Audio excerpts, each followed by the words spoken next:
In 1791, the leader of our newly formed nation set out on a months-long journey to meet the people of the United States of America.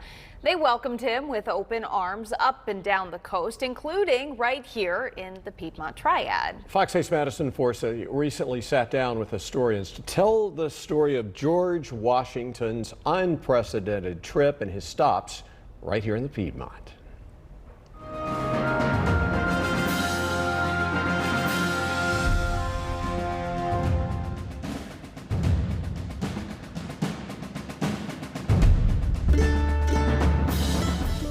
President Washington wanted to visit the 13 states when he took office. He wanted that sort of political theater to let everybody know that he was in charge and happy to be there.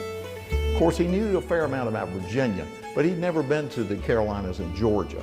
And so that was all new. So this is how he put the route together, by talking to other people and getting advice and counsel. So he came down along the coastal plain, got to Savannah, and then he cut up north to Augusta, which was the capital of Georgia at that time, and came back through the Piedmont, the central part of all the state. His mindset was, man, I'm really ready to go, and he was getting up at 4 o'clock in the morning and preferably only staying one night in places as he went north. George Washington was nearly 60 as he made this trip, and so this was tough. And he left March 21, and he didn't get back to Philadelphia till early July. When he got to Salem in late May of 1791, they were getting near the end of the trip, and they were tired. He was really kind of happy with, I think, the simpler pleasures that he found here in Salem, the small community, small dinners.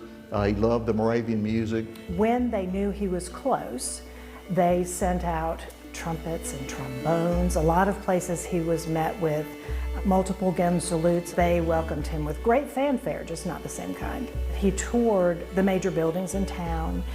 He was particularly impressed with the waterworks. There was a gravity-fed water system. Well, he was fascinated, I think, by the Moravian community. And you know, Washington, being the soldier that he was, liked order and unity.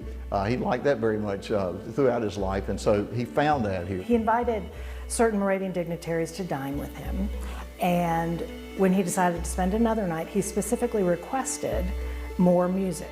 He left early once again and wound up heading to Dobson's Tavern in present-day Kernersville. And Dobson's was thought to be one of the better taverns on the road. So many taverns and inns were not good. Washington often used the term indifferent, which we think of meaning so-so, but I think he meant bad in his era, indifferent.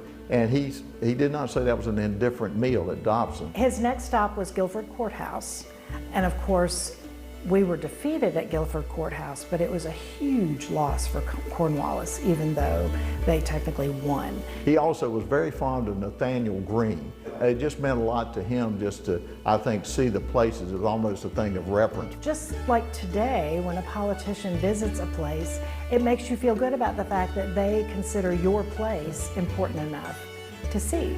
If you look back at Washington's Southern tour, you have to be impressed that he did it, because the tour itself was, he had an odometer on his carriage. So it was right at 1,900 miles round trip, over awful roads, unsure where you're staying some nights. There's an expression that I refer to in my book, to see and be seen. And so Washington saw, and then he was seen, and I think both were important.